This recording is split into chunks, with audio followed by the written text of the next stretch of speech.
అందరికీ నమస్కారం. Welcome to this candid conversation. And 2025 సంవత్సరం వచ్చేసింది. Happy new year. First of all, new ఇయర్లో మనం యాంటిసిపేట్ చేసే చాలా విషయాలు అండ్ ఎస్పెషల్లీ సినిమాల్లో బాగా హల్చల్ చేస్తున్న ఫిల్మ్ ఏది అంటే ఆర్ఆర్ఆర్ అయిపోయింది కదా, ఇది ఆర్ఆర్ మాత్రమే. ఈ ఆర్ఆర్ ఏంటంటే రామం రాఘవం. టైటిల్ చాలా ఎమోషనల్గా ఉంది, వింటేనే ఇంటెన్స్గా అనిపిస్తుంది. ఇందులో ప్రధాన భూమిక పోషించడంతో పాటు దీనికి దర్శకత్వం వహించిన ధనాధన్ ఫటాఫట్ ధనరాజ్ మనతో ఉన్నారు. ధనరాజ్ జర్నీ యాక్చువల్లీ చాలా ఇంట్రెస్టింగ్, అందరికీ తెలుసు కొంతవరకు. ఇవాళ ఈ సినిమా విశేషాలు అయితే తెలుసుకుందాం, జర్నీలోని కొన్ని సంగతులు కూడా. ధనరాజ్ నమస్కారం. మీరు జుట్టు కట్ చేసుకొచ్చారు? లేదు, నేను తిరుపతి మొక్కు అది అలా పెరిగి ఇప్పుడు స్టాండ్ అలా ఉందా? నేను లాస్ట్ టైం నేను అనుకున్నాను మనం నటించిన సినిమాలో ఒక సీన్ ఉంది కాబట్టి ఆ సీన్ మళ్ళీ అవాయిడ్ చేయడానికి మీరు ఏమైనా జుట్టు పట్టుకుంటారు లైవ్ లో కట్ చేసుకొచ్చాను. కాదండి, బేసిక్ అందరూ ఏమైతే సినిమా రిలీజ్ అయిన తర్వాత సినిమా బాగా ఆడింది దేవుడా అని చెప్పి మొక్కు తెచ్చు. నేనేంటంటే చాలా కాన్ఫిడెంట్ గా, దేవుడా పని అయిపోయిన దగ్గర తర్వాత నీ దగ్గర రావడం ఎందుకు, ముందే వస్తున్నాను, మంచి సినిమానే తీశాను కదా అని ఇచ్చేసాను. సో అయితే భగవంతుడు కనికరించి కటాక్షించి టీజర్కి చాలా మంచి రెస్పాన్స్ వచ్చింది. అండ్ ఒక సీరియస్ ఫిల్మ్ ధనరాజ్ మీ నుంచి ఎక్స్పెక్ట్ చేయరు ఎవరు, కానీ మీ వాయిస్లో ఏం బేస్ అండి. డైలాగ్ చెప్తుంటే ఒక్కొక్క డైలాగ్ చాలా మంది ధనరాజ్ అన్న పేరు ఒకటి, వాయిస్ ఒకటి చూసి కొత్త వాళ్ళు ఏమనుకుంటారంటే వీడేమో 6-7 అడుగులు ఉంటాడు, ఇలా ఇలా ఉంటాడు, నీ వాయిస్కి నీకు సంబంధం లేదేంటి అనే వాళ్ళు అందరూ. నాకు అలా జరిగిపోయింది మ్యానుఫ్యాక్చరింగ్ డిఫెక్ట్. జబర్దస్త్లో మీ జర్నీతో కంపేర్ చేస్తే this is a very different అవతారం. అవును అవును. సో రాఘవ క్యారెక్టర్ ఎలా అనిపించింది మీకు? యాక్చువల్లీ ఈ సినిమా కథ వచ్చి విమానం అని ఒక సినిమా వచ్చింది, మీరు చూసుంటారు. విమానం అనే ఒక సినిమా డైరెక్టర్ శివప్రసాద్ యానాల్ గారిది ఈ కథ. ఆయన రాసినప్పుడు విమానం ఇది 2 రాశారు.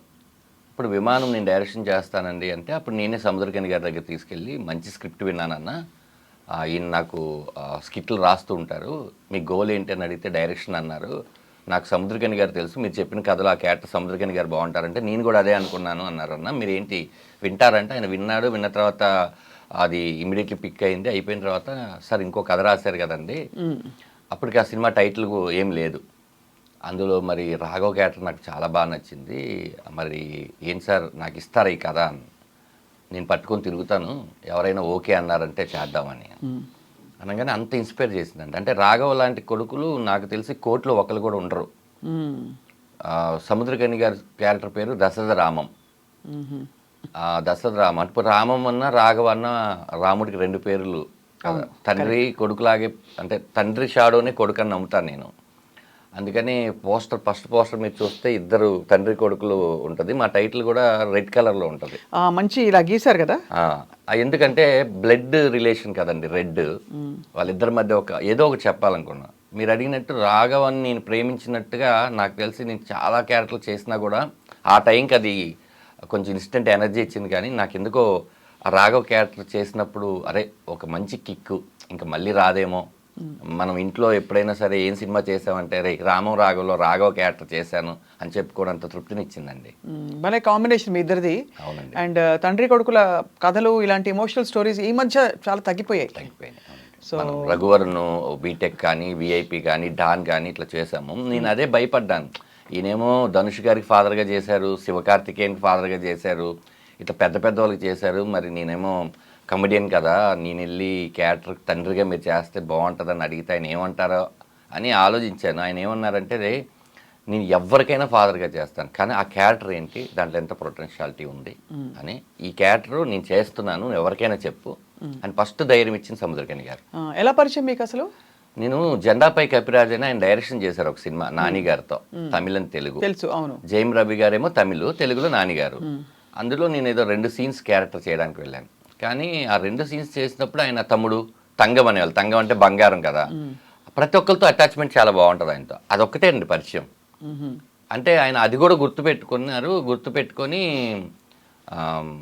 విమానం కథ విన్నారనమాట. ఆయన ఏంటంటే అరే లైఫ్లో మనం చాలా సినిమాలు చేస్తూ ఉంటాం, కానీ తృప్తినిచ్చే పాత్రలు మనం వెతుక్కొని వచ్చినప్పుడు మాత్రం వదలకూడదు, అవి మాత్రం మనం చేసేయాలరా, ఎనీ కాస్ట్ మనం చేసేయాలని. అదే అలాగండి. ఆయనే ఈ సినిమాకి ముందు తమిళ్ కానీ తెలుగు కానీ, అందుకని ఆయన ఉన్నారని Tamil Telugu same date release అనుకుంటున్నాము. 2 వెర్షన్స్, నాట్ డబ్బింగ్. తమిళ్ ఒక షాట్ ఉంటే తెలుగు ఒక షాట్ ఉంటుంది, అలాగే తీసామన్నమాట. సో అయితే మొత్తానికి మీరు డైరెక్టర్గా ఇలా రావడం అండ్ ఆల్సో ఈ ఫిల్మ్ చాలా ఇంటెన్స్ అండ్ సీరియస్ సినిమా అవ్వడం ఒక మెసేజ్ అయితే ఉంటుంది. ఏంటి మెసేజ్ యాక్చువల్లీ అంటే, ఎందుకంటే మీరు టీజర్ చూస్తే మాత్రం కొంచెం కన్ఫ్యూజ్ అవుతారు, ఏం జరుగుతోంది ఇక్కడ, పడట్లేదా వీళ్ళిద్దరికి, ఏంటి కొడుకుని ఇంత విమర్శించడం ఏంటి, కొడుకుని ఆయనే కంప్లీట్గా అసలు ఆయన ఇమేజ్ని డిస్ట్రాయ్ చేసే ప్రయత్నం చేయడం ఏంటి అని చెప్పి. అంటే ఈ సినిమా థియేటర్కి జనాలు వస్తే మేడం ఎంతమంది వస్తారో నేను చెప్పలేను. ఇప్పుడు థియేటర్కి జనాలు రావడం తక్కువైంది. బట్ మేము చేసే పబ్లిసిటీ లేకపోతే టీజర్ నచ్చో ఏమో వచ్చిన జనాలు ఎవరైతే ఉంటారో వాళ్ళతో పాటు సినిమా ఇంటికి వెళ్ళిపోద్ది మేడం. వాళ్ళని కొంచెం డిస్టర్బ్ చేస్తుంది. ఈ సినిమాకి మేము అనుకున్న ముఖ్య ఉద్దేశం సూపర్ డూపర్ హిట్ అయ్యి కాసులు వర్షం కురిసేసి దీనికన్నా ఈ సినిమా చూసి రాఘవ లాంటి వాళ్ళు ఎవరైనా ఉంటే ఒక్కళ్ళు ఇద్దరు మారినా కూడా చాలా గొప్ప విషయం, మనం గొప్ప అచీవ్మెంట్ చేసాం కదా అనేది ఉద్దేశం మేడం. ఉన్నారు, ఏ కథ పుట్టినా కూడా బయట నుంచి ఇన్స్పిరేషన్ లేకుండా పుట్టదు. అవును, అలా మేము విన్న కథలు చదివిన దాంట్లోంచి చూస్తే ఇలాంటి రాఘవ అనే క్యారెక్టర్లు కోటికో ఒకళ్ళు ఉన్నారు. మొత్తం రాఘవలే ఉండరు. అసలు అలాంటి రాఘవ అనేవాడు ఒక్కసారి ఆలోచిస్తే, అందుకనే నేను ఫ్రీ రిలీజ్ ఈవెంట్లో చెప్దాం అనుకున్నాను, మీ తండ్రి అయితే మీ కొడుకుతో ఈ సినిమాకి రండి, మీరే కొడుకైతే మీరు తండ్రిని తీసుకురండి అని. ఎందుకంటే ఇది తండ్రి కొడుకులు ఫ్యామిలీతో కలిసి చూడాలి. ఎక్కడో చోట తండ్రి మీద కోపం ఉండడం సహజం, కొడుకు మీద కోపం ఉండడం, అది పీక్కి వెళ్ళిపోతే మనం అణుచుకోదగిన మన చేతుల్లో ఉన్న విషయాన్ని కూడా మనం వదిలేస్తే మళ్ళీ వెనక్కి వెళ్ళి సరిదిద్దుకోలేని తప్పు ఒకటి ఏదైనా ఉంటే అది మళ్ళీ ఎప్పటికీ అది చేయలేము అనేది బాగా నచ్చింది మేడం. అందుకని ఈ సినిమా ఫస్ట్ ఈ సినిమాకి డైరెక్టర్ నేను కాదు మేడం. అదే తెలుసు అదే ఈ సినిమాకి నేను ఓన్లీ యాక్టర్ రాఘవని చేద్దామని వెళ్తే మా పృథ్వీ పోలవరపు గారు ప్రొడ్యూసరు. ఫస్ట్ ఈ సినిమాకి హీరో ఎవరంటే పృథ్వీ పోలవరపు. ఎందుకంటే సేవింగ్స్ అన్నీ తీసుకుని వచ్చి నా మీద నమ్మి ఆ కథను నమ్మి ఇప్పటి వరకు ట్రావెల్ చేసుకుంటూ లేదు మనం అసలు వదలకూడదు, ఈ సినిమాని జనాలకు ఖచ్చితంగా చూపించాలి, ఏవో చిన్న ఆఫర్లు వచ్చినా అలా కాదు ఇది కొంచెం చూపించాలని నమ్మిన వ్యక్తి. అలాంటి ప్రొడ్యూసర్ నిజంగా లేకపోతే కనుక ఇలాంటి కథలు రావు మేడం. నా భయం ఏంటంటే ఇలాంటి సినిమాలు కనుక జనాలు థియేటర్కి వచ్చి చూడకపోతే ఇంకా రాసే పెన్నులో ఇంకు వేరేలాగా రాసేస్తుంది. అంటే ఆల్రెడీ మారింది మీరు అన్నట్టు, రైట్, అడపదడప ఇలాంటివి వస్తూ ఉంటాయి, అప్పుడప్పుడు ఒక హోప్ ఉంటుంది, మంచి కథలు మనం చెప్పగలం అని హోప్ ఉంటుంది. ఎక్కడో మలయాళం సినిమాలు చూసి మనం భలే తీశారా, తమిళ సినిమా చూసి భలే తీశారా అంటారు. మన దగ్గర వచ్చినప్పుడే అది ఎందుకో చిన్న చూపు ఉంటుంది. ఇందులో సెన్సిబిలిటీస్ తెలుస్తున్నాయి, కొంచెం డిఫరెంట్ గా ఉంది, కెమెరా లైటింగ్ మొదలుకుని ఆ లుక్కే డిఫరెంట్ గా ఉంది. డెఫినెట్ గా ఉంటుంది మేడం. కానీ ఇంత సీరియస్ సినిమా మీరు రిలేట్ కాగలిగారా? మీరు అంత కామెడీ చేశారు కదా. అంతే మేడం. అంటే ఇప్పుడు నవ్వించడమే ప్రపంచంలో అన్నిటికన్నా చాలా కష్టమైన విషయం. ఒక హాస్య నటుడు ఖచ్చితంగా నవ్వించాడంటే మిగతా రసాలన్నీ ఈజీగా చేసేస్తాడనేది నా ఉద్దేశం. వాళ్ళకి మనం కరెక్ట్గా త్రో చేయకపోతే అప్పుడు ప్రాబ్లం వస్తుంది. కానీ ప్రతిదీ చెక్ చేసుకొని, సముద్రకని గారు ఒక మాట చెప్పారు నాకు. ఆయన డబ్బింగ్ చెప్తూ ఆయన చెన్నైలో ఏడ్ చేసి కౌగిలించుకొని ఆయన ఆఫీస్కి రమ్మన్నారు. అరే కొన్ని షాట్లు నేను ఒక పెద్ద డైరెక్టర్, ఆయన పేరు చెప్పకూడదు, అందుతో పోల్చి చెప్పారు ఆయన. అర్థం లేకుండా ఒక షాట్ కూడా పెట్టలేదురా. కొన్ని కథలు మనం కోరుకుంటాం, కొన్ని కథలు వచ్చి నువ్వే చేయాలని చెప్తే అదే ఈ కథ నిన్ను డైరెక్షన్ చేయమని కోరుకుంది, అందుకని ఇన్నాళ్ళు నువ్వు వెయిట్ చేసావేమో. అది ఈ సినిమా తర్వాత నేను ఇంకా దుర్మార్గమైన పాత్రలు, కోపము తెప్పించే పాత్రలు చేయనురా, ఇలాంటి సినిమా నాకు తృప్తినిచ్చిందిరా అన్నారు. అంతకన్నా నేను సక్సెస్ ఏం కోరుకుంటాను. ఎందుకంటే ఆయన నేషనల్ అవార్డు గ్రహీత, చాలా సీరియల్స్ చేశారు, డైరెక్షన్ చేశారు, పెద్ద సినిమాలు చేశారు. అలాంటి వ్యక్తి పొగుడుతుంటే మనం తప్పు చేయలేదు, మనం తప్పు చేసినా ఎవరికి తెలియలేదు, అలా జరిగింది మేడం. కానీ ఈ సినిమా చేస్తున్న time father son relationship bonding అవుతున్నప్పుడు, సీన్స్ అవుతున్నప్పుడు మీకు నాన్నని తలుచుకున్నారా? ఈ సినిమా కథ మొదలెట్టినప్పుడే నాన్నని తెలుసుకున్నా. అంటే టోటల్గా నాకు మదర్ లేరు, ఫాదర్ లేరు మేడం. నాకు 2 కొడుకులు. మా పెద్ద అబ్బాయిని నేను నాన్నగా, చిన్న అబ్బాయిని అమ్మగానే అనుకుంటుంటాను ఈ జర్నీలో. అందుకనే ఇందులో అమ్మ క్యారెక్టర్ కూడా వెరీ ఇంపార్టెంట్, ప్రమోదిని గారు. మా అమ్మ పేరు పెట్టాను కమలా అని. సముద్రగని గారికి కూడా మా నాన్నగారి పేరు సత్యరాజు, అది పెడదాం అనుకుని లేదులే ఆ క్యారెక్టర్ రామం రాఘవం అని మా ప్రభాకర్ ఆదిపాక గారు చెప్పారు. ఆయనే చెప్పి నేను ఫస్ట్ దీనికి తనయుడు అనుకున్నాను మేడం టైటిల్. తనయుడు అనుకుంటే లేదండి ఇది ఇందులో రామం రాఘవం అనే టైటిల్ నేను అనుకుంటున్నాను, ఎలా ఉందని చెప్పంగానే యూనిట్కి నచ్చింది. ఇదంతా ప్రభాకర్ గారి క్రెడిటే. అప్పుడు నేను పెట్టలేను పేరు. అందుకని సరే ఆ వృత్తి ఒకటి ఉంది, మా నాన్నగారు లారీ డ్రైవర్, దాన్ని దేవ అని చెప్పేసి ఒక క్యారెక్టర్ ఉంది, అది హరీష్ ఉత్తమన్ గారు చేశారు. ఆ లారీ బ్యాక్డ్రాప్ తీసుకొచ్చి మా నాన్నగారి గెటప్ ఏదైతే ఉంటుందో అది కొంచెం పెట్టడానికి ట్రై చేశాను మేడం. యా, అంటే ఆయన నేను కొడక అని పిలుస్తుంటాను నన్ను. నేను కూడా కొంచెం ఎమోషన్ అయినప్పుడు డాడీ అని పిలుస్తుంటాను. ఎందుకంటే మేమిద్దరం చాలా మంది పోస్టర్ చూడంగానే నిజంగా అచ్చుగుద్దినట్టు, అంటే ఎక్కడో ఒక విధమైన సిమిలారిటీ ఉంది. అది అసలు నమ్మరు అన్నట్టు లేదు, అలా ఉన్నారా మీరు ఇద్దరు. ఆయన ఎంత ఫ్రీడమ్ ఇచ్చారు, రాత్రులు పగళ్ళు ఆయనకున్న డేట్లు, ఆ టైంలో మేము కథ చెప్పినప్పుడు ఆయన డేట్లు ఇచ్చినప్పుడు బ్రో జరుగుతుంది, ఆయనకున్న టెన్షన్స్, ఆయన కమిట్ అయిన సినిమాలు అన్నీ వదిలేసి అరే ఒక అప్పుడు బాగా చలికాలం మేడం, దుప్పటలా కప్పుకొని రాత్రి 1:30 5 అవుతుంది, నువ్వు నా గురించి ఆలోచించుకో, నువ్వు అన్నారు. అలా ఎవరు ఎంకరేజ్ చేస్తారు మేడం. అంటే కష్టాలు బాగా పడి వచ్చారు కాబట్టి ఒక కొత్త వ్యక్తి కష్టాన్ని ఆయన బాగా గుర్తిస్తారు, చాలా అందరినీ గుర్తిస్తారు. కానీ ఆ లెక్కను చూస్తే ధనరాజ్ మీ జర్నీ కూడా చాలా ఇంట్రెస్టింగ్. మీరు ఏ విధంగా అంటే కష్టాలు పడి మీరు దాదాపు డబ్బు కోసమే వచ్చారు కదా, సంపాదన కోసమే వచ్చారు ఇండస్ట్రీకి అని చెప్పాలా? కాదు మేడం, ఇండస్ట్రీలో నేను హీరో అవుదామని వచ్చాను. నేను ఇంకా వేరే థాట్ ఏం లేదంటే, ఒకవేళ వేరే థాట్ ఏదైనా ఉందని మీ దగ్గర చెప్తే అది అబద్ధమే. చాలా మంది ఊరి నుంచి సినిమా ఇండస్ట్రీకి వచ్చేది హీరో అవుదామని వస్తారు మేడం. మా టైంలో చూసుకుంటే 1999 అప్పుడు వచ్చే వాళ్ళందరూ హీరో. ఇప్పుడు కాబట్టి కొంతమంది కమెడీలు అవుదాం, జబర్దస్త్కి వద్దాం, లేదా విలన్ అవుదాం, రైటర్ అవుదాం, ఇట్లా కొంతమంది అంటే అప్పట్లో 80% అందరు హీరో అవుదాం అనుకున్నారు. మీరు వచ్చినప్పుడు చాలా మరి దెబ్బలు తగిలాయా, డక్కా ముక్కీలు లేదు? అయ్యో అందరిలాగే మేడం, అంటే నేనేదో స్పెషల్ అని చెప్పను, కానీ నేనేమనుకున్నానంటే ఊరి నుంచి పారిపోయి వచ్చేసాను, చదువు మానేశారు. 9th 10th చదివాను. వచ్చేసిన తర్వాత నాకు అప్పుడు అర్థమైంది ఏంటంటే, నేను అనుకునేవాడిని మేడం, అంటే ఇది చిరంజీవి గారి ఇల్లు అయితే పక్కన బాలకృష్ణ గారి ఇల్లు, ఆ పక్కన నాగార్జున గారి ఇల్లు, ఆ పక్కన వెంకటేష్ గారి ఇల్లు, ఫిలిం నగర్ అంటే ఫిలిం వాళ్ళే ఉంటారు, ఇక్కడ కాకపోతే అక్కడ కాకపోతే ఇక్కడ అనుకున్నాం. కానీ అందరూ సెక్యూరిటీ గార్డులకి పరిచయం తప్ప లోపల ఎవరికి పరిచయం కాలేదు. తర్వాత అర్థమైంది ఏంటంటే, ఇంట్లో టైంకి తినరా అంటే మనం తినకుండా, కాలు చేతులు కూడా కడుక్కోకుండా ఇట్లా నీళ్లు పోసేసుకొని అన్నం తినేసి ప్లేట్ ఇట్లా ఇస్తేసి ఆడుకోవడానికి వెళ్ళినప్పుడు మనకు ఆ వాల్యూ తెలియదు. ఇక్కడికి వచ్చిన తర్వాత అర్థమైంది, కరెక్ట్గా ఆ టైంకి ఆ పేగు అరుస్తుంది అన్నం తినాలి అని, అప్పుడు పెట్టేవాళ్ళు ఎవరు ఉండరు అని. అప్పుడు నేను ఫిలిం నగర్లో ఆనంద్ సినీ సర్వీస్ పక్కన ఒక మెస్ ఉండేది, అక్కడ సర్వర్గా జాయిన్ అయ్యాయి.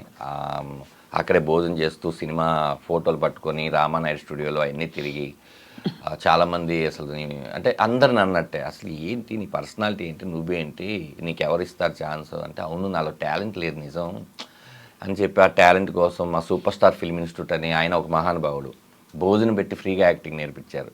అప్పుడు మా సత్యం యాబీ గారు, ఇంతమంది డబ్బులు కట్టి నేర్చుకుంటుంటే నేను అందరూ ఆ పిల్లల బెడ్షీట్లు అన్నీ మడతెట్టి కరెక్ట్గా క్లాస్ టైంకి వచ్చి వాళ్ళకి ఏం కావాలో చూసుకోవడం. అక్కడే మన చెమ్మక చంద్ర, నాంది డైరెక్టర్ విజయ్ కనకమేడల, నేను ఇంకా క్రాంతి అని సీరియల్ రైటర్, అందరం అక్కడే పరిచయం అనమాట. అలా చేస్తూ మెల్లిగా ఉన్న టైంలో పక్కనే సూపర్ గుడ్ ఫిల్మ్స్ ఉండేది, అది అంతకుముందు హీరోయిన్ రవళి గారిది, వాళ్ళ బ్రదర్ విజయ్ గారు ఉండేవాళ్ళు అక్కడ. అలా జరుగుతుంటే ఈ సూపర్ గుడ్లో కీర్తి గారు అని, అందాల రాముడు దీప్తి గారు, సారీ నా యాక్టింగ్లో ఇది నేర్చుకుంటున్నాం, మాకు ఎక్స్పీరియన్స్ కావాలంటే, అవునా రాజా సినిమా క్లైమాక్స్ జరుగుతుంది అని చంద్రాని నన్ను తీసుకుని వెళ్ళి, ఆ వెంకటేష్ బాబు గారు వెనకాల ఆటో సీన్ ఉంటుంది కదా సౌందర్య, వెనకాల మేము ఉంటాం మీరు గమనిస్తే, అది మా ఫస్ట్ ఎక్స్పీరియన్స్ యాక్చువల్లీ భారతీయ విద్యాభవన్లో జరిగింది. అది అప్పుడంతా మీరు మరి భుక్తి ఫుడ్ అక్కడ పెట్టేవారు? ఇంకా మా మాస్టర్ గారు బాగా చూసుకున్నారు, తల్లిదండ్రులు. అప్పటికే మా అమ్మగారు మళ్ళీ వచ్చేసారు. నేను హోటల్లో పనిచేయడం చూసి మా నాన్నగారి దగ్గర క్లీనర్గా చేశాను. ఆయన అప్పుడు ట్రంకాలు ఫోన్ చేస్తే మా అమ్మ వచ్చి ఏడ్చి, అప్పటికి నాన్నగారు లేరు అక్కడ, మనకి ఎవరు లేరమ్మా, నేను ఇట్లా ఇండస్ట్రీలో ఎదగాలనుకుంటున్నాను అంటే, అమ్మగారు అపోలో హాస్పిటల్ ఆయాగా వచ్చాయి, ఆయన ఓ 200 300 పెట్టి ఇల్లు తీసుకొని నేను ఇన్స్టిట్యూట్కి వెళ్తూ, ఇవన్నీ ఉన్నాయి మేడం. నేను ఎందుకు దీన్ని చాలా గొప్పగా చెప్పనంటే, this is my pain only, అవతల వాళ్ళకి అది పెయిన్ కాదు. రెండోది, అవతల వాళ్ళది నాకన్నా చాలా పెద్ద పెయిన్ అయి ఉంటుంది, ఉండుంటాయి ఒక రకరకాల, మీదో కథ నాదో కథ, కెమెరామ్యాన్ గారిదో కథ, అందరిదో ఒక కథ ఉంటుంది కదా, చూసి వచ్చాం. బట్ అది మర్చిపోకుండా నాకు గుర్తు పెట్టుకోవడం చాలా ఇంట్రెస్ట్. అవును, కొమ్ములు రాకూడదు అట్లా కాదు. ఇప్పుడు చాలా ట్రెమెండస్ సక్సెస్ కదా ధనరాజ్, అప్పటి నుంచి ఇప్పటి వరకు మీరు ఎంత నమ్మకం ఉంటే మీ మీద మీకు నిలదొక్కున్నారు. పారిపోతారు, కష్టం వస్తే పారిపోతారు. అవును మేడం, ఫుడ్ లేదు 4 రోజులు కష్టం వస్తే పారిపోతారు. అవును మేడం, వెళ్ళిపోతారు. చూశాను మేడం, నన్ను ఇన్స్పిరేషన్ తీసుకొని వచ్చిన వాళ్ళు ఉన్నారు, వెళ్ళిపోతారు. నేను అలా అడిగిన వాళ్ళకి ఒకటే చెప్పాను, తమ్ముడు నాకు అప్పుడు ఏంటంటే ఆర్థిక పరిస్థితి బాగోక, నేను 9వ తరగతి చదవడం వల్ల వేరే ఆప్షన్ లేక, వెనక్కి వెళ్తే కూడా ఏం చేయలేమన్న ఒక భయం, ముందుకే వెళ్ళాలని ఒక గోల్, అలా వచ్చాను. ఇప్పుడు మీరందరూ ఏంటంటే డిగ్రీ ఇంజనీరింగ్ చదివేసి మీకు బైక్ ఉండి ఇంట్లో డబ్బులు పంపించే అంత ఉంది. మాలాగా ఫోటోలు పట్టుకొని తిరగాల్సిన అవసరం లేదు. మీకు యూట్యూబ్ ఉంది, కొన్ని ప్లాట్ఫామ్స్ ఉన్నాయి, పరిచయాలకి ఈజీగా మొబైల్స్ ఉన్నాయి, ఫేస్బుక్, ఇన్స్టాగ్రామ్, ఏదో ఒకటి మీ టాలెంట్ చూపించుకోవడానికి ఎన్ని ఆప్షన్స్ ఉన్నాయి కదా. మీరు వచ్చి ఒక 1 year 2 years ఒక గోల్ పెట్టుకోండి. 1 year 2 years గోల్ పెట్టుకొని, ఇది అవ్వట్లేదు, ఇక్కడ ఉంటే మన కెరియర్ నాశనం అయిపోద్ది అనుకొని అప్పుడు మీరు వెళ్ళండి. మీరు ఏంటంటే వచ్చి 1 monthలోనో 2 monthsలోనో అయిపోదామంటే అది ఇండస్ట్రీ కష్టం అని చెప్పేవాడిని చాలామందికి. అదే మేడం, ఏంటంటే మనకు వేరే ఛాన్స్ లేక, ఎందుకంటే నా పర్సనాలిటీకి నేను మూటలు మోయలేను, ఏ జాబు చేయలేను, నాకు ఓన్లీ ఇదొక్కటే కనిపించింది. ఇందులో నేను ఎలాగైనా, ఒకసారి మీరు చూస్తే ఇండస్ట్రీలోనే ఉండాలని నేను ఎంత తప్పనగా ఉన్నానంటే, ఇప్పుడు కూడా యాక్టర్గా చేశాం, జబర్దస్త్ చేసిన తర్వాత దాని ముందు సినిమాలు చేసాం, బిగ్ స్క్రీన్ అయినా చిన్న స్క్రీన్ అయినా స్క్రీన్ సైజ్ మారుతుంది కానీ మన యాక్టింగ్ మారదనుకొని అన్నీ చేసాం. ఓ రియాలిటీ షోకి వెళ్ళాం, ఆ తర్వాత ఛానల్స్ మార్చుకున్నాం, ఆ తర్వాత హీరోగా చేయాలనుకున్న తపంతో పొడ్డిచ్చేసాం, హీరోగా సక్సెస్ అవ్వలేదు అన్న తర్వాత మళ్ళీ ఈ షోస్ అవన్నీ స్టేజ్ షోస్ ఫస్ట్ టైం చేసుకొని స్టేజ్ షోస్ అవన్నీ చేసుకున్నాం. ఆ తర్వాత లేదు మళ్ళీ దీన్ని చేయాలని డైరెక్షన్ చేసాం. అంటే ఇక్కడ ఈ క్రాఫ్ట్స్లోనే వర్క్ చేయడం తప్ప నాకు వేరే వర్క్ రాదు. అవును, ఇక్కడే ఉంటాను మేడం. రేపొద్దున ఇది కాకపోయినా ఇంకా ఏదైనా యూట్యూబ్లో అయినా వెళ్తాను, లేకపోతే ఏదైనా చేస్తాను, లేకపోతే మిమ్మల్ని చూసి ఇన్స్పైర్ అయ్యి ఏదైనా ఇంటర్వ్యూలు అయినా స్టార్ట్ చేస్తాను, కానీ నేను ఎక్కడికి వెళ్ళలేను మేడం. ఇక్కడ ఇది అలవాటు అయిపోతే ఇంకెక్కడికి వెళ్తారు? ఇదొక మీరు వెళ్ళాల్సిన అవసరం కూడా రాదు అసలు. చెప్పలేం కదా, వ్యసనం కరోనా వస్తుందని మనం అనుకున్నావా? అలా చూస్తే అంటే అందరికీ పెద్ద కష్టం వస్తుంది, దానికి అంత పెద్ద సొల్యూషన్ పక్కనే ఉంటుందని నమ్ముతాను నేను. అది ఒక రకంగా మంచి పని చేసింది, ఒక రకంగా అంతే కదా. సో అయితే మరి అది అలా జబర్దస్త్లో మాత్రం మీరు జబర్దస్త్గా ఉన్నారు. అవును మేడం, మంచి పేమెంట్, అంటే చాలా మంచి పేరు వచ్చింది, మంచిగా మీరు స్థిరపడింది అక్కడే కదా. అవునండి, అసలు నాకు సినిమా ప్రొడ్యూస్ చేయడానికి కూడా డబ్బులు ఇచ్చిందంత చేసిందండి జబర్దస్త్.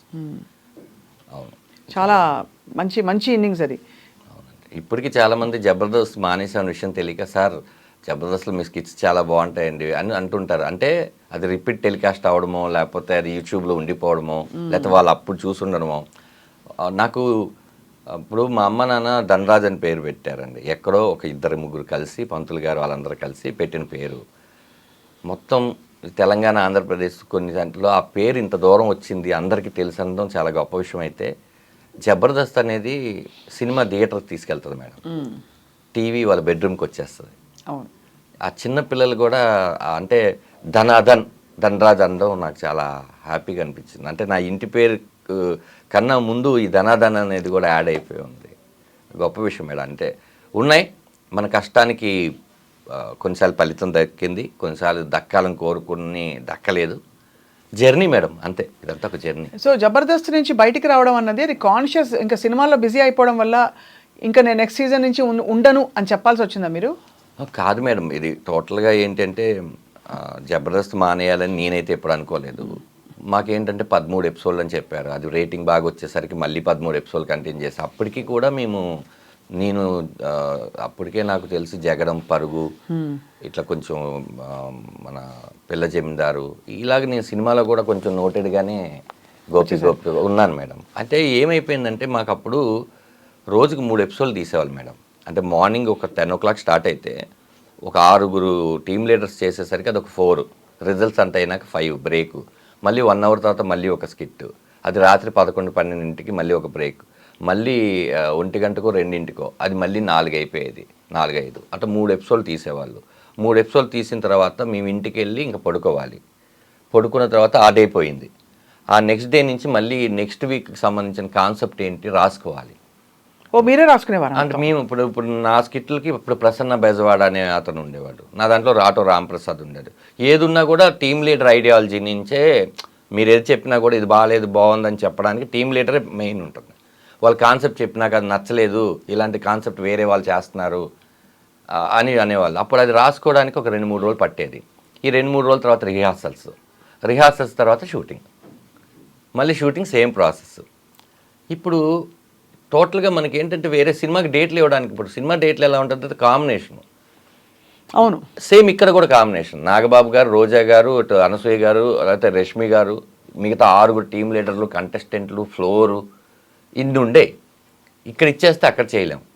అక్కడేమో మన లైఫ్ టర్న్ అయిపోయి మన బిగ్ స్క్రీన్ కదా చూద్దాం అనుకున్నాం అనేది ఒక చిన్న ఇది ఉండేది అప్పట్లో.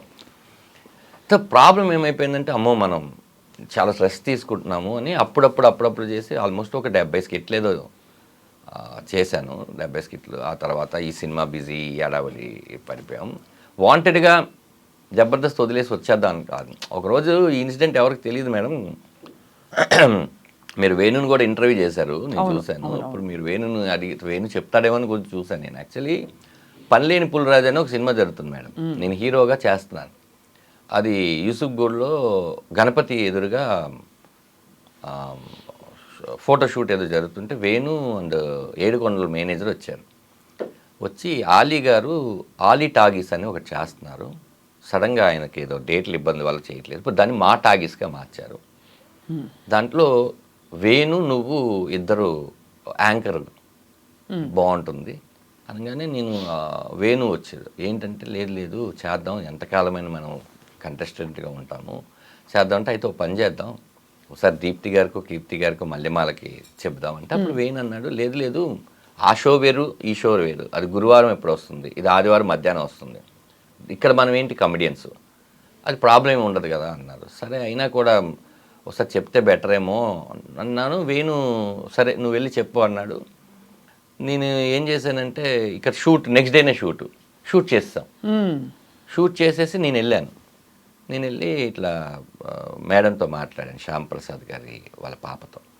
మేడం ఇట్లా సడన్గా చేసామండి, ఇది చెప్దాం అనుకుంటున్నాను, సేమ్ అండి మీ డేట్లకి వాటికి ప్రాబ్లం రాదంటే ఆవిడ ఒక మంచి మాట అన్నారు. చూడన్నా ఎప్పుడు ఎక్స్క్లూజివ్నెస్ ఒకటి ఉంటుంది, మీరు ఇక్కడ కనిపించి అక్కడ కనిపిస్తే అది పెద్ద ఎక్స్క్లూజివ్ అవ్వదు కదా, ఓ పని చేయండి, మీరు అది చేసేసి కంప్లీట్ చేయండి, మీకు మల్లెమాలలో ఎప్పుడైనా సరే మీకు ఇది ఉంటుంది, మీరు అది చేసేసేసి ఇక్కడికి రండి అన్నారు. అదేమైంది 13 ఎపిసోడ్లు అంటే జబర్దస్త్ డైరెక్షన్ చేస్తున్న సంజయ్ గారు కూడా ఆ టైంలో ఇటు వచ్చేసారు. ఓహో సరే ఆయన మేము 13 అనుకున్నాం, అది మెల్లిగా 24 ఎపిసోడ్లు అలా అయిపోయి అది అయిపోయింది. ఇప్పుడు ఇక్కడికి మళ్ళీ వద్దామనుకున్నప్పుడు మాకు సినిమాలు కొంచెం బిజీగా ఉండి దాని తర్వాత ఇక్కడికి వచ్చినాక అప్పుడు వాళ్ళు పడిన స్ట్రగుల్ అర్థమైంది. మేము సడన్గా 2 టీమ్ లీడర్లు వెళ్ళిపోయాం. ఇప్పుడు ఎవరు టీం లీడ్ చేయాలి? అవును, వాళ్ళకేమో నెక్స్ట్ 1 వీక్లో షూటింగ్ అనగా మేము వెళ్ళిపోయాం. ఇప్పుడు వాళ్ళు సుధీర్ని తయారు చేసి అటు వేణు వాళ్ళ కంటెస్టెంట్ సుధీర్ గెటప్ సీన్ చేసి నా దాంట్లోంచి రామ్ ప్రసాద్ని తీసుకుని వెళ్ళి అట్టు పెట్టి నా దాంట్లో చేస్తున్న రాకేష్కి ఒక టీం ఇచ్చి రాకింగ్ రాకేష్కి ఆర్పి అండ్ రాకింగ్ రాకేష్కి టీం చేసి వాళ్ళు షఫిల్ చేసి వాళ్ళు ఎంత కష్టపడ్డారు అన్న విషయం మేము మర్చిపోయాం. దట్స్ వై వాళ్ళకి ఎక్కడో ఒక చిన్న ఉంటుంది కదా. తర్వాత మేము కూడా ఎక్కువ వెళ్ళి ఇది చేయలేదు. దాని తర్వాత నితిన్ భారత్లు వచ్చి సంజయ్ వెళ్ళిపోయినాక డైరెక్టర్ మారిపోయాడు. ఇదంతా ఒక తెలియకుండా ఒక చిన్న కొలాప్స్ అలా జరిగింది. బట్ నో రిగ్రెట్స్ కదా. రిగ్రెట్స్ అంటే మనమైతే చెప్పేసాం, కాలం నిర్ణయించింది. బహుశా మార్పు అన్నది తథ్యం కదండి. ఇప్పుడు ఎంతకాలం మీరు చేసినా ఇంకో 70 చేస్తారు, అప్పటికైనా ఆగాల్సిందేగా. అవును మేడం, ఎన్నని తీసుకుని వస్తాం. ఆఖరికి మేము ఏం చేసాం, జుట్టు దగ్గర నుంచి కాలు వేలు వరకు ఏమేమి చేయగలమో అన్ని చేసేస్తాం. అదే ఇప్పుడు ఏం చేసినా కూడా ఇంకా ఎవరో చేసినట్టే ఉంటుంది తప్ప కొత్తది రాదు మేడం. మేము ఆఖరికి థింగ్స్ మీద దగ్గర నుంచి విషయాల దగ్గర నుంచి కాంటెంపరీ మ్యాటర్ దగ్గర నుంచి అన్ని విషయాలు చేసేస్తాం. మాకు కూడా ఏంటంటే మనం బోరు కొట్టక ముందే వచ్చేయాలి, మనం బోరు కొట్టినాక వాళ్ళు పంపించకూడదు. అది కరెక్ట్, 100% కరెక్ట్. ఆ తృప్తి ఉండాలంటే అలా వచ్చేయాలని అనుకున్నాం, అలా జరిగిపోయింది మేడం. అది ఇప్పుడు మీ సక్సెస్ని అమ్మ నాన్న చూసారా? నాన్నగారు నాకు 8-9 ఇయర్స్ ఉన్నప్పుడే చనిపోయారండి లారీ యాక్సిడెంట్లో. మదరు నాతో వచ్చేసినాక ఆవిడ చూసిన ఒకే ఒక్క సినిమా ఏంటంటే జై, నా ఫస్ట్ మూవీ. ఆ సినిమాలో తేజ గారు, అక్కడే వేణు నేను కూడా పరిచయం. తేజ గారు ఒక సీన్, ఒక చిన్న పాటలో ఇది ఉంటుంది. మా అమ్మ గిలాక్సీ థియేటర్ అని కింద మీకు షేక్పేట్లో ఉంటుంది, అందులో నన్ను కత్తితో పొడుస్తారు. అది యాక్చువల్లీ బొమ్మకి పొడుస్తారు కదా, మా అమ్మకి తెలియదు. అప్పుడే ఫస్ట్ టైం మా అమ్మ DTS చూడటం. కొడంగానే నానా అంది, అమ్మ అది బొమ్మమ్మ, నేను ఇక్కడ బతికే ఉన్నాను కదా అన్నాను. ఆ సినిమా ఒకటే చూశారు, ఆ తర్వాత మనతో చనిపోయాను. అమ్మ కానీ చాలా నిలదొక్కుని మీరే, మీకు అమ్మ నాన్న ఇప్పుడు పిల్లలైతే అంతే మేడం. పెళ్ళెలా అయింది ధనరాజ్ మీది? బో ఒక్కొక్కదానికి ఒక పెద్ద పెద్ద స్టోరీస్ ఉన్నాయి మేడం. యాక్చువల్లీ ఇది ఒక సాడ్ అండ్ బ్యూటీ రెండు ఉన్నాయి దీంట్లో. నేను డ్యాన్స్ క్లాసులు చెప్పేవాడిని మేడం. నేను ఓ డాన్స్ వచ్చా మీకు? అనుకునేవాడిని, అంటే పక్కన వాళ్ళకి రాకపోతే నాకు వచ్చాను. అంతే అర్థమైంది. అయితే మీకు డెఫినెట్గా వచ్చు మన ఇద్దరి మధ్యలో. మన ఇద్దరు మాస్.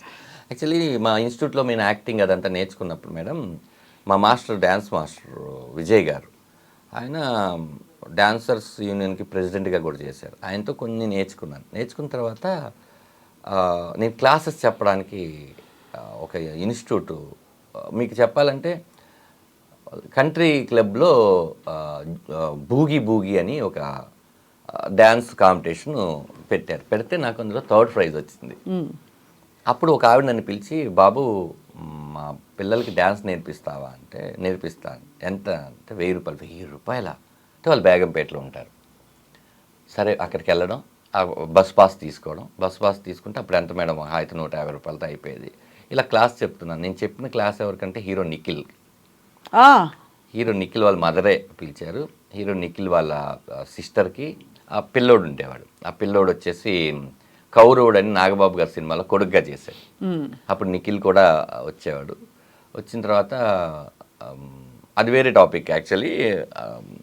అది అది అది బ్యూటిఫుల్ ఇన్సిడెంట్ ఏంటంటే, ఇది కంప్లీట్ చేసి అది చెప్తాను, లవ్ స్టోరీ ఇది. అతను వచ్చాడు, మా ఇన్స్టిట్యూట్లో నేర్చుకున్న డైలాగులు అన్నీ చెప్పాను, అంతా అయిపోయింది. తను బాగా ఇచ్చేసాం. ఆ తర్వాత ఎందుకో ఆ క్లాసు పిల్లలు పెద్దవాళ్ళు అవుతున్నారు, ఇప్పుడు డ్యాన్స్ ఎందుకని వాళ్ళు వదిలేసారు, అంతా అయిపోయింది మేడం.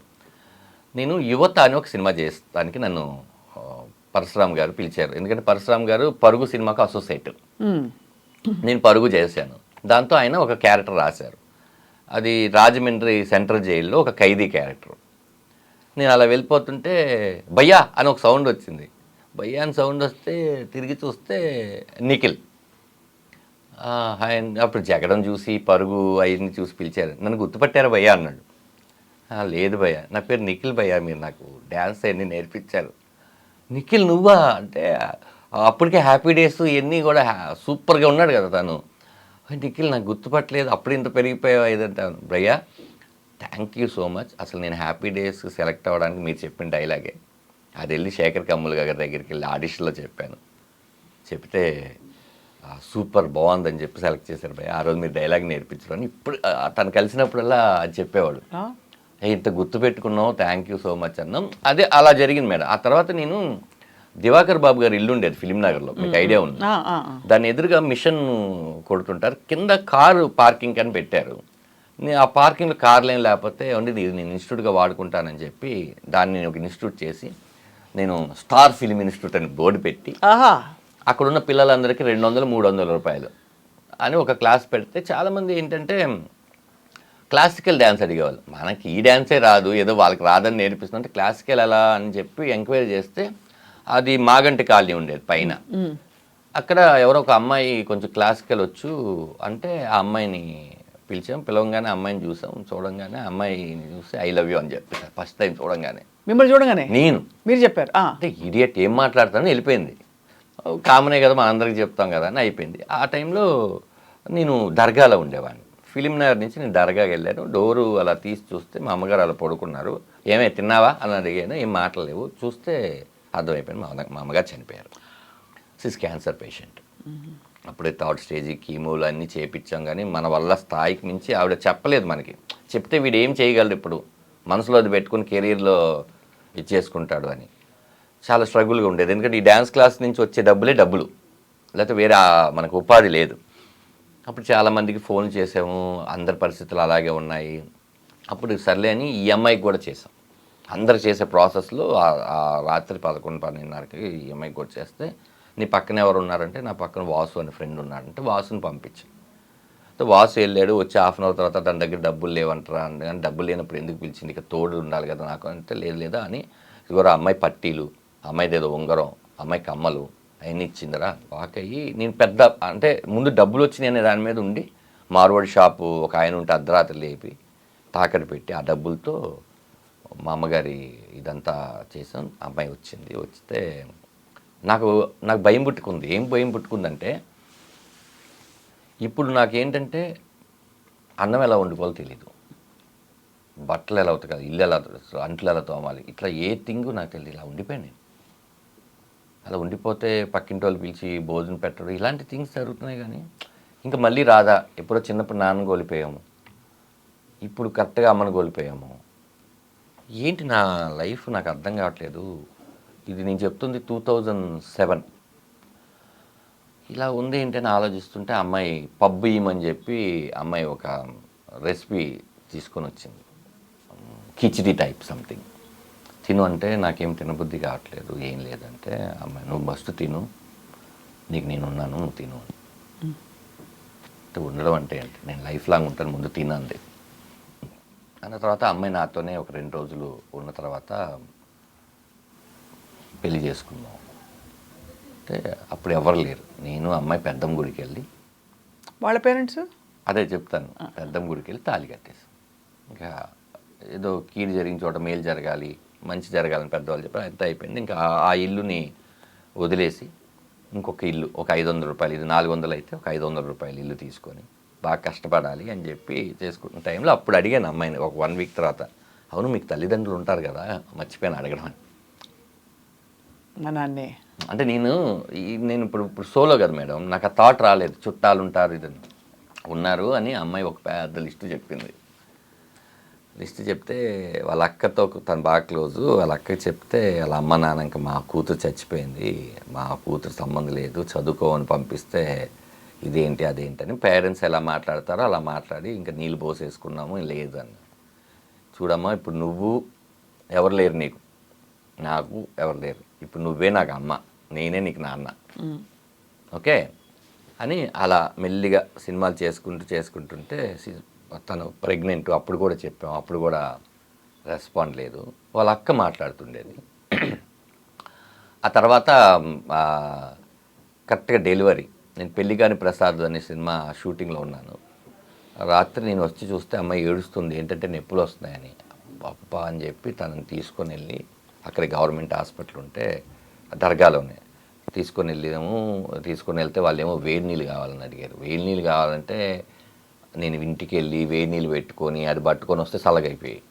మళ్ళీ తీసుకొచ్చి ఇట్లా చాలా చాలా అంటే ఆ టైంలో పడాల్సిన పెయిన్ అన్ని నేను కూడా మీరు కూడా ప్రసవ వేదన పడి వెళ్ళిన తర్వాత నా చెయ్యి ఇలా పట్టుకొని నువ్వు వెళ్తే నేను కన్నానంటే ఇట్లా చెయ్యి పట్టుకుని ఇట్లుంటే మా పెద్ద అబ్బాయి సుక్కుని కనింది. దాని తర్వాత అది ఇంటున్నాడు, నాకు భయం అలా పట్టుకొని. అంటే ఈ ప్రపంచం మొత్తంలో ఇంకా నాకు ఎటువంటి రిలేషన్స్ ఉన్నా కూడా ఈ బ్లడ్ రిలేషన్స్ కావు, ఫస్ట్ బ్లడ్ రిలేషన్ అంతే కదా. మళ్ళీ నాకు మా నాన్న పుట్టేశాడు అని చెప్పి ఇలా పట్టుకొని అలా చూస్తూ తెల్లారి ఫోన్ చేస్తే అప్పుడు వాళ్ళ అమ్మ వచ్చింది. ఇంకా ఇవన్నీ పోయినాయి, మనవన్నీ చూసుకుంటారు కానీ పోయి. ఇప్పుడు ఎలా ఉందంటే ఇప్పుడు వాళ్ళే నా ఫ్యామిలీ, నన్ను కొడుక్కని ఎక్కువ చూసుకుంటారు, చాలా బాగా చూసుకుంటారు. మా అత్తయ్య కానీ మామయ్య కానీ మా వదినలు కానీ లేకపోతే మా మరదలు కానీ మా మీకు ఒక కుటుంబాన్ని ఇచ్చింది చాలా. అంటే నేను అదే చెప్పాను, నేను నాకు ఆ సినిమా సీతారామం సినిమాలో క్లైమాక్స్లో సుమంత్ గారితో దుల్కర్ గారు మాట్లాడతారు, సార్ ఒకవేళ వెళ్ళిపోవాల్సి వస్తే మీరు వెళ్తారు సార్, నేనే ఉండిపోతాను, నేను అనాథని కాదు సార్, నన్ను కూడా ప్రేమించే వాళ్ళు ఉన్నారంటారు. ఆ డైలాగ్ నాకు చాలా ఇష్టం అనమాట. ఎస్, ఇప్పుడు మనకేంటి బ్లడ్ రిలేషన్స్ ఇద్దరు, ఫ్యామిలీ ఇచ్చింది మా ఆవిడ, ఇంతకు మించి ఉంటుంది మేడం. అంటే ఇది సర్కిల్, అదే భూమి గుండ్రంగా ఎందుకు ఉంది అని దానికి ఇప్పుడు నాకు అర్థమైంది. సో మీరు మీ బిడ్డని పట్టుకున్న సీన్ని మీరు సినిమాలో ఎక్కడో పొందుపరిచారు అన్న విషయం నాకు క్లియర్గా అర్థమైంది. ట్రైలర్లో అది అందరూ చూసారు లేదు నాకు తెలియదు, ఇంకా రిలీజ్ కాలేదు. నేనైతే సీక్రెట్ చూశాను కాబట్టి నాకు సడన్ గా కనెక్ట్ అయింది దాని మేడం. ప్రతిదీ కూడా నేను ఎక్కడో చోట ఇన్స్పైర్ అయినవి, లేకపోతే నేను ఎక్కువ బాధపడినవి, ఎక్కువ ఆనందపడినవి పొందుపరిచి, ఎందుకంటే నేను అని చెప్పట్లేదు, ఇలా ప్రతి తండ్రి పడతాడు కదా, అప్పుడు ఈజీగా మోర్ కనెక్టివిటీ ఉంటుంది కదా. అదే ఎక్కడ కూడా ఈ రామం రాగం సినిమాలో మేడం కథని దాటి కామెడీ కానీ ఏదో ఒక సబ్ ప్లాట్ తీసుకొచ్చి పెట్టడం కానీ కాకుండా అలా వాళ్ళకి అర్థమయ్యేవంతంగా నీట్గా ఇది మన ఇంట్లో జరుగుతుందా, అమ్మో ఇది మన ఇంట్లో జరగకూడదు, ఈ 2 విషయాలని తీసుకుని చేశాను. చాలా ఇంట్రెస్టింగ్గా ఉంది ధనరాజ్, ద హోల్ అంటే మీ story, Ramam Raghavam teaser and plus మీరు చెప్తున్న స్టోరీ నేపథ్యం. మీకు నిజంగా బోల్డ్ అంత అసలు జీవితం చిన్న వయసులో చూస్తారు మీరు. అవును మేడం, ఇప్పుడు 41కి వచ్చాను నేను. ఈ 20,000 20 జై సినిమాకి ఇప్పటికి ఒక 20 సంవత్సరాలు అయి ఉంటాయి. 21 సంవత్సరాలు అంటే యాక్చువల్లీ చాలామందికి ఏంటంటే నాకు కాలేజ్ లేదు, నాకు జాబ్లు, కాలేజ్ తర్వాత అవన్నీ ఏం లేవు మేడం. చాలా చూసి చిన్న వయసులోనే దేవుడు అనగానే పరిస్థితులు చాలా చూసాం మేడం. అంటే ఇది నీకు తెలీదా అనేది లేదు మేడం. అలా ఉన్నాయి. అంటే నేను హ్యాపీగా ఫీల్ అవుతుంది ఏంటంటే మన గోళీల ఆటలు తెలుసు, సేమ్ గేమ్ క్యారమ్ బోర్డు తెలుసు, బర్రెలు ఎక్కి ఆడడం తెలుసు, చెరుగ్గల లాగడం తెలుసు, ప్రతి థింగు తెలుసు. మనం ఉన్నప్పుడే టెలిఫోన్లు పోయి సెల్ ఫోన్లు వచ్చి, మొబైటెల్స్ వచ్చి, కంప్యూటర్లు వచ్చి చాలా వచ్చినాయి.